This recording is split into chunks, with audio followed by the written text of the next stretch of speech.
I am speaking to you from the roof terrace of Beit Chai, here in the center of Jerusalem.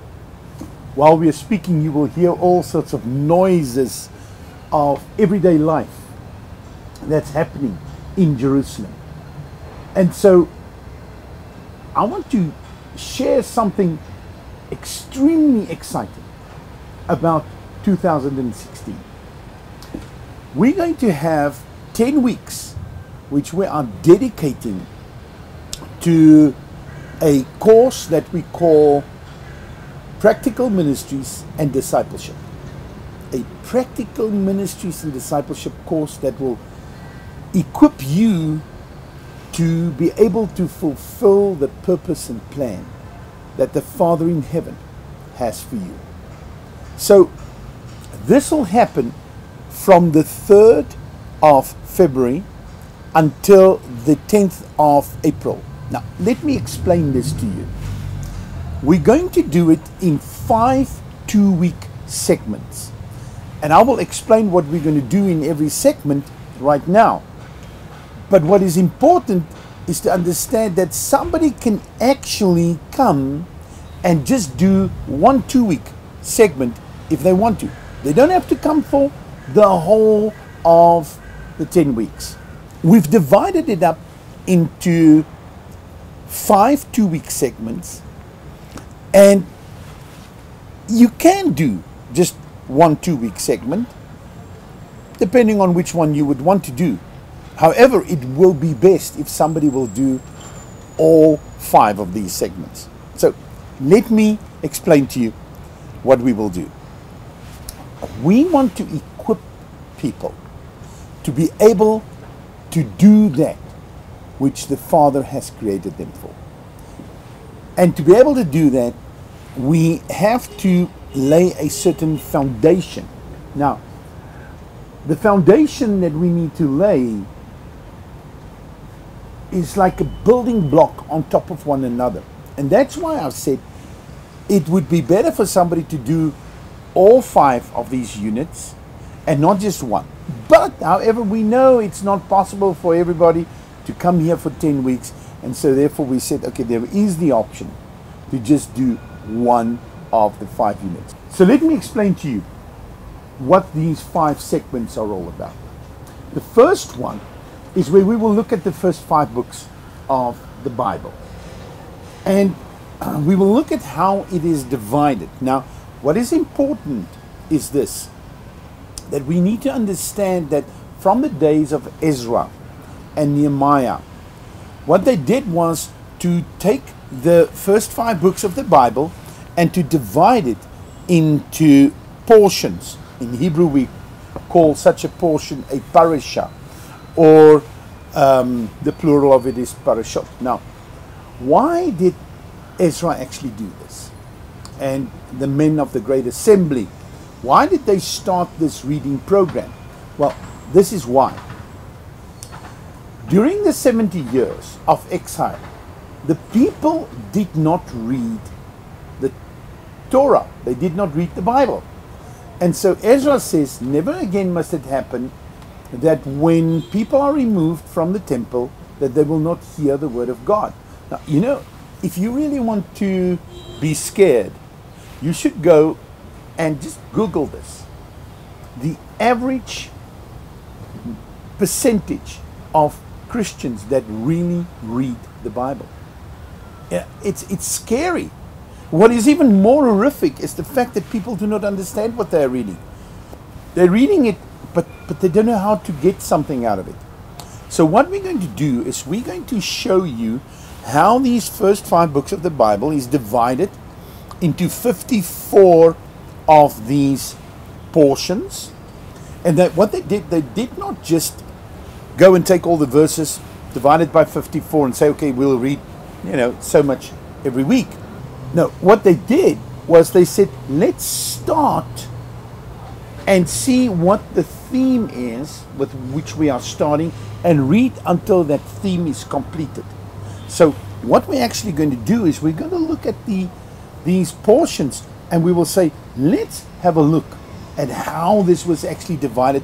What is the main idea behind everyone? And then if we can see what the main idea is, we will understand the Bible just so much better. So the first building block is going to be to teach people how to interpret the scriptures correctly. And we're practically going to do it from these 54 portions in that first 2 weeks. The second unit is now taking that which we've done in the first 2 weeks, where we've said, let's understand the Bible and how it's divided, especially now the first 5 books of the Bible. And when we understand that, then the rest of the Bible just falls into place. But now the second unit is to understand the Bible from the original culture and the customs and the idiom and the language from which it was written. You know, if I would write a letter to you today in your particular language, within the culture that you are, and I would use a certain concept that are very familiar to you and to everybody else in that culture, I don't have to explain it because you know exactly what it is. And so, likewise, the Bible was written in a very specific culture and in a very specific language and an idiom and a rhythm of time. And if we do not understand that, then we are bound to miss what the Bible is really saying, and we are in the danger of misinterpreting the scriptures. But if I understand what the background is, then I will know. So we will teach you how to go through those stages of understanding the Bible. Firstly, to say what is the most basic way of understanding it, the most simple way of reading it. Secondly, where do I find something else in the Bible that are, you know, those situations are more or less the same, like a twin. Thirdly, does it apply to me? How is my situation the same as the people that was there in that time? So how does it apply to me? And then only to get to the mystical understanding of it. A lot of times we run directly to the mystical understanding. So we will teach you how to then take the scriptures and to understand the scriptures. Now that brings us to the third unit, which is like a highlight. Behind me here, I have a model of the tabernacle. And when you read Hebrews chapter 8 and 9, you see that Yeshua is our high priest, and he is the one that is now serving within a heavenly tabernacle, which is us, built of living stones, not made with hands. But then it says that Moses had to go and construct this unique structure. Well, he actually had to tell the people to do it so that God could dwell among them. So whatever we want to learn about the New Testament temple, this temple not made with hand, this heavenly tabernacle, is somewhere encoded in this structure. And so we're going to look at this structure. We'll look at every type of material that was used. What does that material mean throughout the Bible? So we need to get central meanings because you need to be consistent. So what we've done in the first 2 units now will become a basis for what we will do in this third unit, where we will really look into the depths of what it's about and understand who we are, who the Messiah is, and how the Father wants to dwell among us. What is the rhythm of time that the Father has put in place with this, and how does all these things fit? You know, a lot of people read the Bible and they read it, you know, like fragmented. They read a little bit here and then they look at that subject on its own. They read a little bit here, they look at that subject on its own. They read a little bit here and they look at it. But all these things are interwoven. And in the tabernacle, we actually see how these things fit together into one. Then we're going to get to the application in your life, in my life. Now, this brings me to the fourth unit. The fourth unit is defining your calling, defining the anointing that God has put upon your life, and making a plan on how to go about on this road ahead. So what we're going to do is we're going to work through a document like this, where we will say, let's look at your redemptive gifts.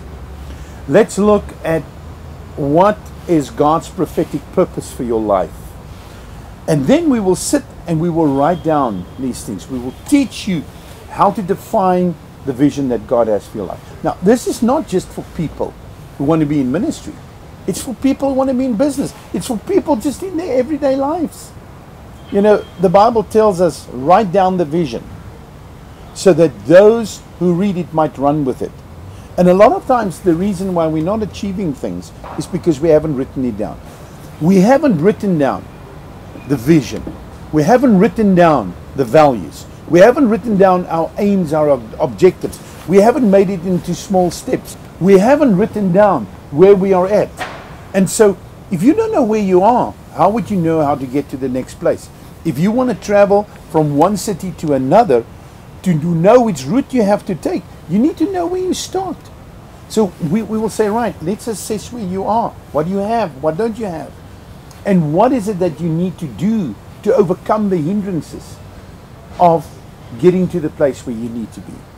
And so in the end, when you are going to go away from here, you will have a manual in your hand as to how to go about to achieve that which God has for you.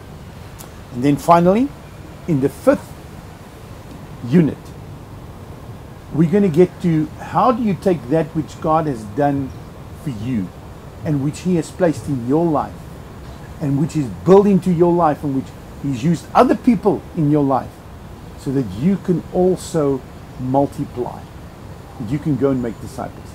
You know, Matthew chapter 28 verse 19 says, go and make disciples. And if we are not making disciples, we're not fulfilling the calling that God has for our lives. So, with every one of the units, as we've gone along, you've seen the dates for that particular unit. You know when it is, when you can do this. And so, if you want to come to Jerusalem for the whole time, or if you want to come just for one segment, then you need to write to info@hebrewpeople.com. It's right here on the screen now. info@hebrewpeople.com. And we will register you and we will send you a letter to tell you what you need to do. Now, this is how it will work. Everyone will purchase their own air ticket if they are not coming for the full 10 weeks. If you're coming for the full 10 weeks, then we will help you with the purchasing of your ticket. Otherwise, you will buy your own ticket because you will get it at a very good price directly on the internet through your travel agent, whatever. But if you are coming for the whole of this training for all of the 10 weeks, then we will help you to purchase that ticket. We will then let you know how much that ticket will be. And that will just be added onto the price for all of the time. Now, to those of you coming from South Africa, the price for every 2 weeks will be 8,000. That will include your accommodation, your meals, and all of the training. So 8,000 per 2 week segment. But if you're going to do the whole of the 10 weeks, it'll be 35,000. In other words, you will get it at 1,000 Rand per unit cheaper. So if somebody is coming for all of the 10 weeks, it's 35,000. Plus, on top of that, there will be your air ticket. But that we will let you know what it is once we've booked those tickets and once we know what it is. And even then, if you feel that you would like to purchase your own flight ticket, you're more than welcome. We might just be able to get it cheaper for the group. We are so looking forward to having you here. Write to info@hebrewpeople.com. We will register you. We will then send you a letter of confirmation that you've registered, and then we will send you a letter to tell you what the practical arrangements would be. The way that we're going to do it is we will work every morning here on the roof terrace. Then in the afternoons you would be free until late afternoon, and then we'll have another session again, and then you'll be free in the evenings. So our times here will really just be in the mornings and late afternoon, which will still give you some time, some leisure time to just walk into the old city. We are 700 meters from the old city, to go and explore a little bit on your own. So please join us for an exciting time of transformation in Jerusalem. I'm waiting for you. And we're going to have some coffee together. And we're not just going to have lectures, but we're going to have a time where we will discuss these things so that it'll become a part of our lives. And we will go away from here, people who are transformed.